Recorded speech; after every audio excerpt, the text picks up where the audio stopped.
बहुत समय पहले उज्जैन के राजा विक्रमादित्य एक साहसी और न्यायप्रिय शासक थे। एक बार एक तांत्रिक ने राजा विक्रम से कहा कि यदि वह श्मशान में एक पेड़ पर लटके हुए बेताल भूत को पकड़कर लाएंगे तो वह उन्हें शक्तिशाली मंत्र देगा। विक्रम ने चुनौती स्वीकार की और श्मशान की ओर चल पड़े।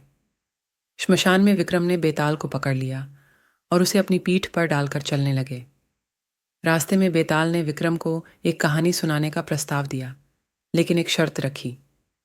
कहानी के अंत में अगर विक्रम ने जवाब दिया और अगर उनका जवाब सही हुआ तो बेताल उड़कर वापस पेड़ पर चला जाएगा।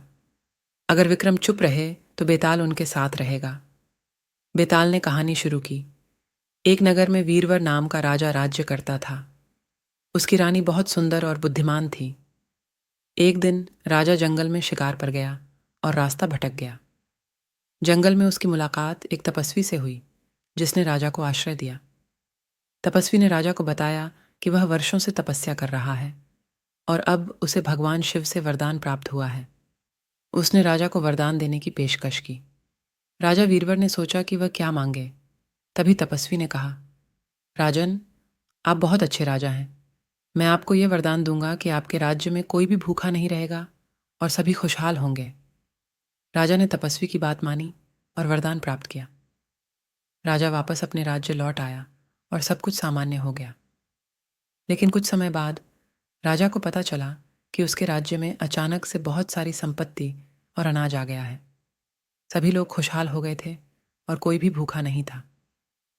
लेकिन इसके साथ ही राजा ने देखा कि राज्य के लोग आलसी हो गए हैं और काम करना बंद कर दिया है। राजा को चिंता हुई और उसने तपस्वी से फिर मिलने का निश्चय किया।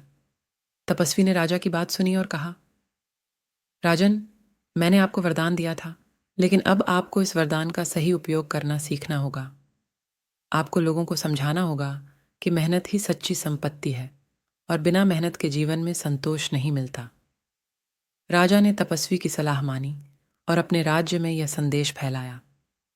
धीरे धीरे लोग मेहनती होने लगे और राज्य फिर से खुशहाल और समृद्ध बन गया।